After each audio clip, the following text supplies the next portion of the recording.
want to show you something that I think will come as a surprise to most of us, and it's what the manger that Jesus was laid in most likely looked like. When we read Bible stories, we usually picture them the way things look from our culture. If you ever notice the paintings from hundreds of years ago of Jesus, you know, he looks like he's Swedish or German or something. Couldn't be whiter. I doubt that Jesus was as white as a lot of those paintings. And, you know, they always show him with a halo. I don't think Jesus walked around with a halo. You needed a revelation to know that he was the Son of God. But the same thing applies in our manger scenes and as to what the manger looked like. And because we have mangers for animals, it's a feeding trough, and in all different kinds of countries. And so much of our influence comes through Europe, that in North America, we picture a manger as looking like the way we would build them. But it most likely did not look like that at all, but it looked like this, out of stone. And not what you would see in a modern nativity scene, and I'm not going to start a campaign against all of the manger scenes that use the wooden kind of mangers, but it might give us a little more insight in seeing what it was like and why in Jesus' day. It was not comfortable, but great for protection. That's why those who were experts in this matter, the priests, would put their newborn lambs in them for protection. But not just any lamb. The unblemished, perfect lambs that were to be used to sacrifice for sins. And Bethlehem was famous for their unblemished lambs used for the sacrifice. But they had to be perfect, so they would wrap them tightly in cloth and lie them in a manger to keep them safe. And I mentioned, I think, Sunday, that when I was in Israel a couple of years ago, you can see Bethlehem from Jerusalem. Jerusalem's higher, so it's easier. You're looking down from Bethlehem, you can look up and see Jerusalem. It's sort of like being able to see Rochester from Lyman. It's about that same distance. And so this was the area where the lambs were prepared for sacrifices. They didn't come from just anywhere in Israel. And this is exactly why the only time mangers are mentioned in Jesus' birth story is to the shepherds. In Luke 2, as we read, it says, "This will be a sign for you." Sign to who? To shepherds.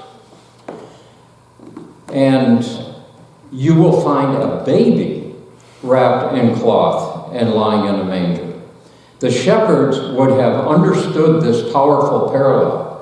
They knew what the cloth and the manger meant. This baby would be the perfect Lamb of God, the Messiah, who would sacrifice his own life for the sins of the whole world. He wasn't just a baby wrapped in swaddling clothes lying in a manger.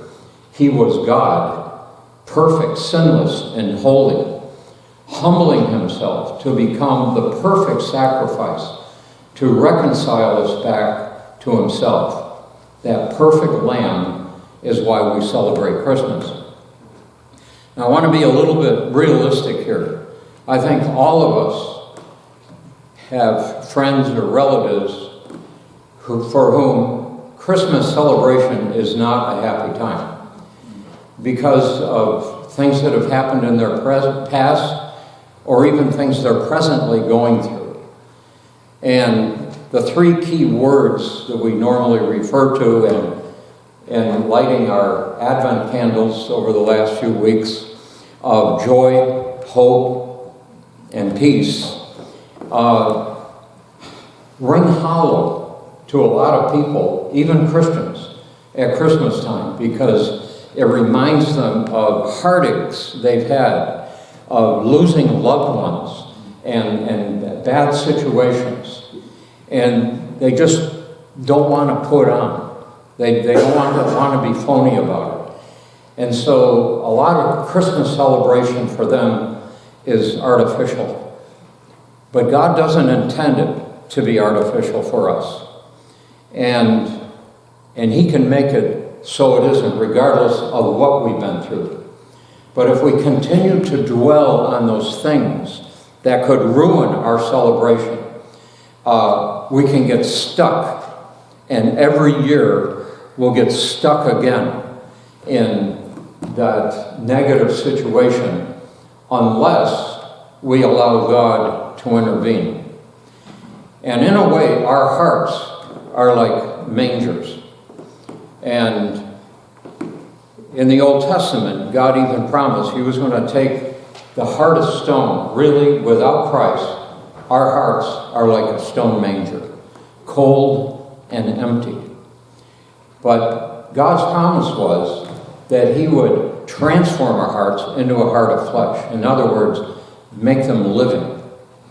Religion won't save us. Going to church or being a church member doesn't save us. It's only when we invite Jesus into the manger of our heart. Now, I'm not against religion as long as it's got the goods inside. But a religion can just turn into something external in going through the motions. And that doesn't satisfy anybody. It just rings hollow. But it doesn't have to. And God can take these three words, joy, hope, and peace, and supernaturally make them relevant to anyone. And this is nothing new, that people go through things that could ruin their Christmas celebration. In fact, the whole reason that Jesus came into Israel, first of all, was they were living under a Roman dictatorship, under terrible injustice and poverty and constant threats to their lives and safety. And so it was because of a people who did not experience joy, hope, and peace that Jesus came. And it's only when we invite Jesus into the manger of our hearts that God can supernaturally transform these three words into reality. It's miraculous, but He's the God of the miraculous. There's nothing we can do on our own to cause these things to be full of life, but He can. And I just want to remind us all that that is what we're celebrating.